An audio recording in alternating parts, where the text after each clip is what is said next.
We have been discussing about the contract of agency, wherein we saw the meaning, definitions of an agent, a principal, and we also saw the delegation of duties of an agent, right? We saw the sub-agent as well as the substituted agent. Today we're moving on to a new topic, position of the principal and agent with regards to the third parties. Now, after the appointment, the agent will get authority to bind the principal by his act and to create a relationship between the principal and third parties. Once the principal has appointed an agent to work for him, the agent will then get the full authority to act on behalf of the principal, and his actions will lead to the creation of a relationship between the principal and third parties. So the position of the principal in relation to third parties under the contracts made by the agent may be discussed under the following heads. You have named principal, unnamed principal, and then you have an undisclosed principal. Okay, so firstly, let's look at a named principal. What is a named principal? So from the name itself, when the agent tells people that he has a principal and he names the principal, then it's a named principal. Okay, so where the principal's existence and name are going to be disclosed by the agent, that is the situation where you're having a named principal. Now, under this situation, the principal will be liable for agent's acts with the third parties when they are done within the scope of the authority of the agent, and for which the necessary authority will be provided for the execution of the work.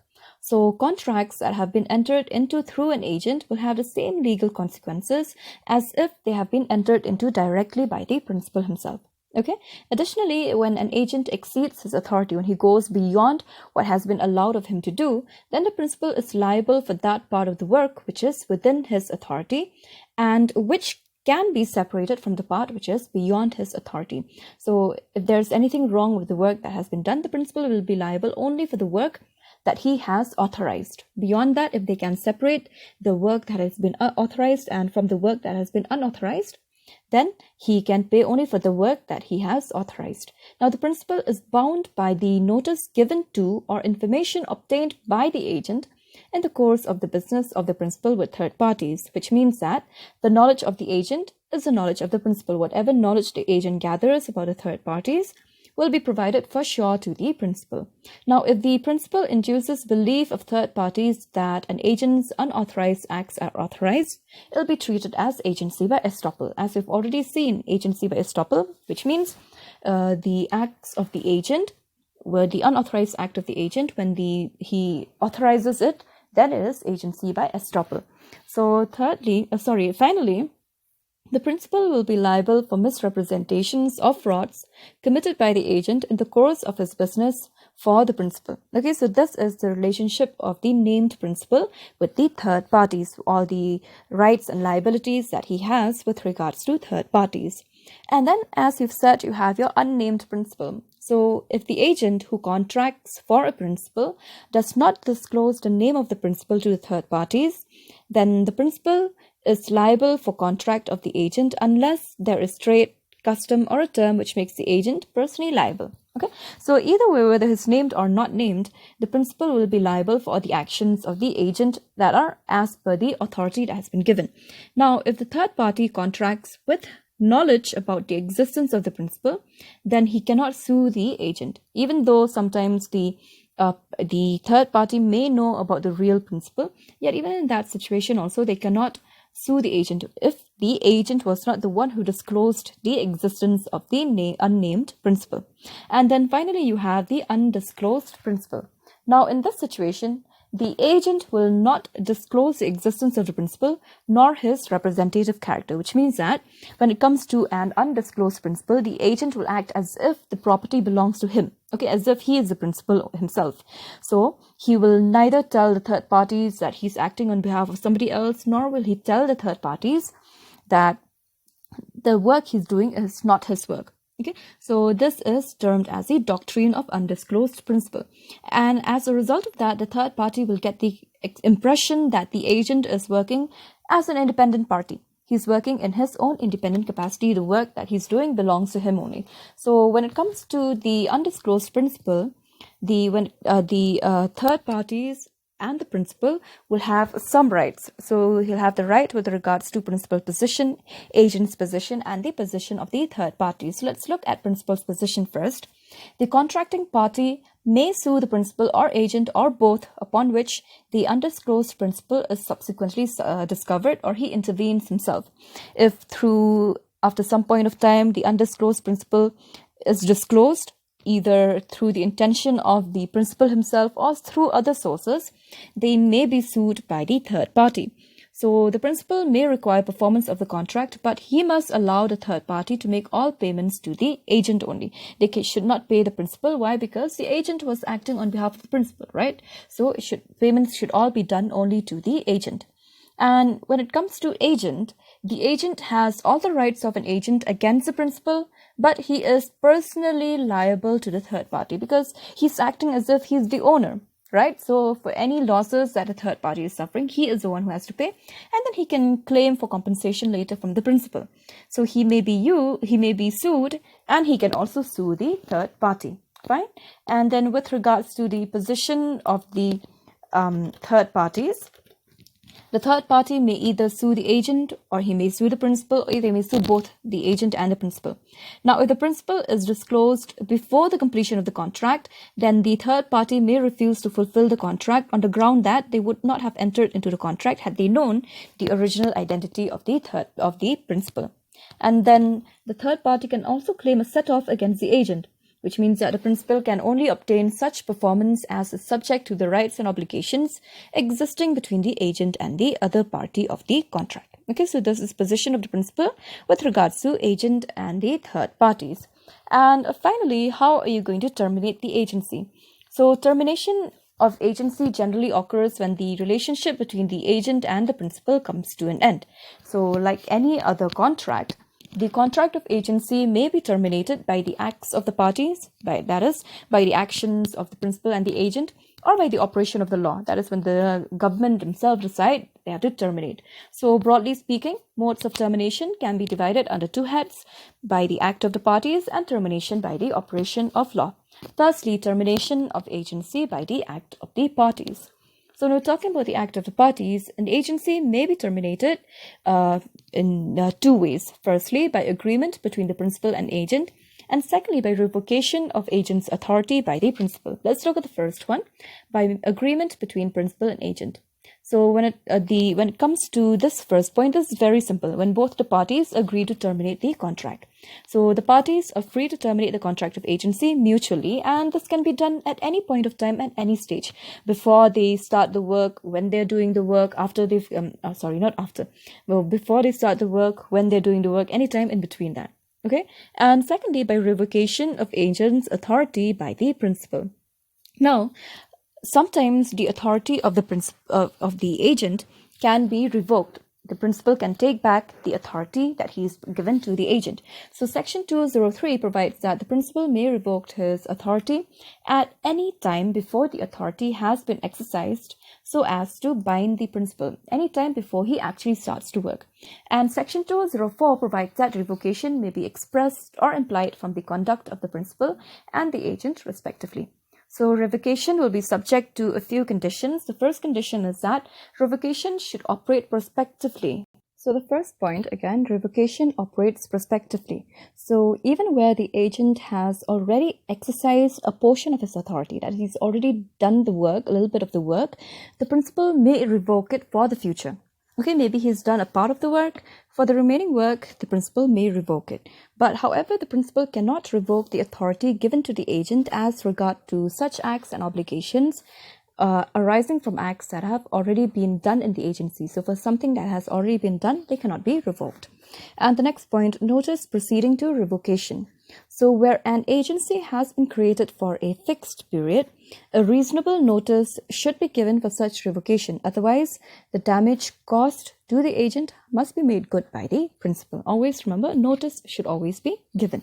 And the next point, liability to compensate.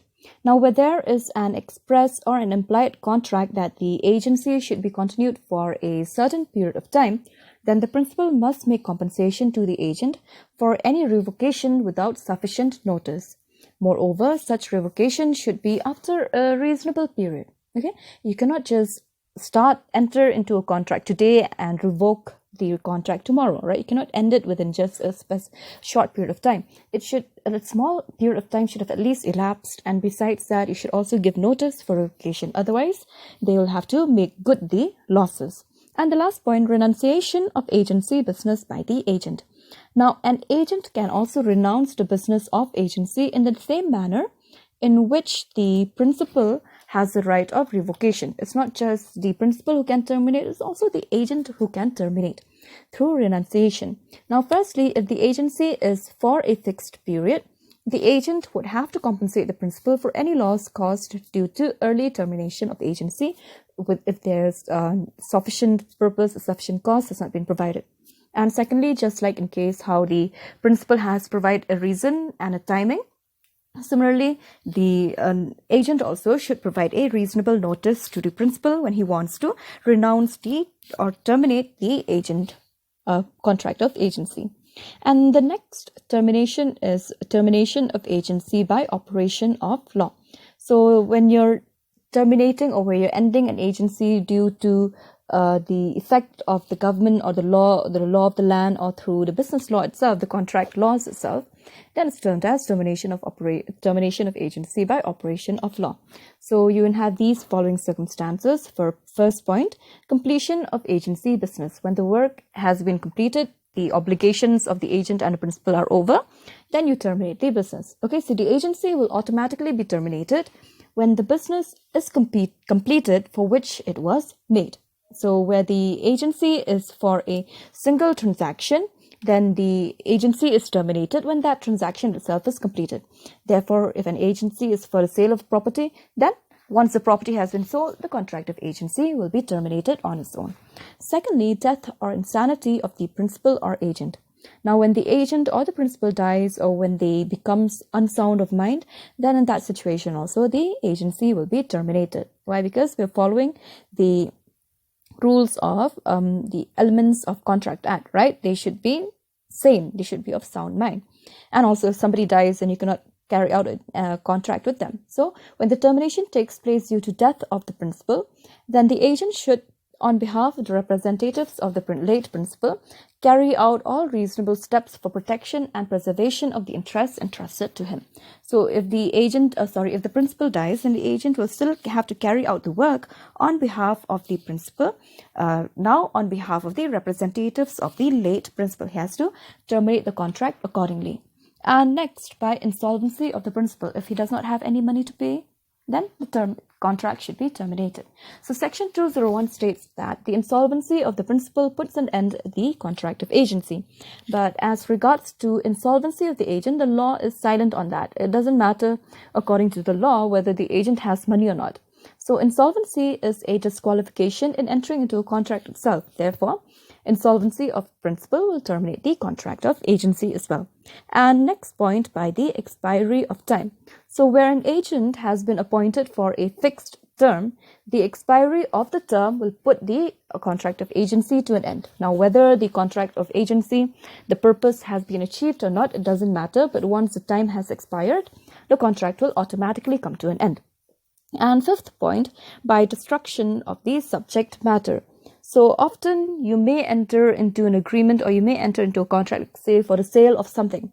Let's say for the sale of books. Now, if the books are destroyed, the subject matter is destroyed. There's nothing else to sell. Because of that, the contract has to be terminated. Okay, so when the subject matter in respect of which agency was created has been destroyed, agency will automatically come to an end. Therefore, when agency is created for a specific purpose, again, example, like for sale of a horse, and if the horse dies, then the agency will come to an end. And the sixth point you have, by principal becoming an enemy. So sometimes agency becomes unlawful by the happening of an event after the agency is created. For example, if your agent and principal are residing in different countries and a war breaks out between these two countries, then in that situation, these two parties, the agent and the principal, become alien enemies, right? And as a result of that, the contract of agency will also get terminated. And a seventh point, by dissolution of a company. Now, when a company, whether the company is a principal or an agent, when it gets dissolved, the contract of agency with or by the company automatically comes to an end. Whether the company is an agent company or it's a principal company, if it gets dissolved, then it automatically terminates the contract of agency. And finally, by termination of sub-agent's authority. So remember what a sub-agent is, an agent who's working under an agent, right? So the termination of the authority of the agent causes as well the termination of the authority of all of the sub-agents which are appointed to him. Okay, this is section 210.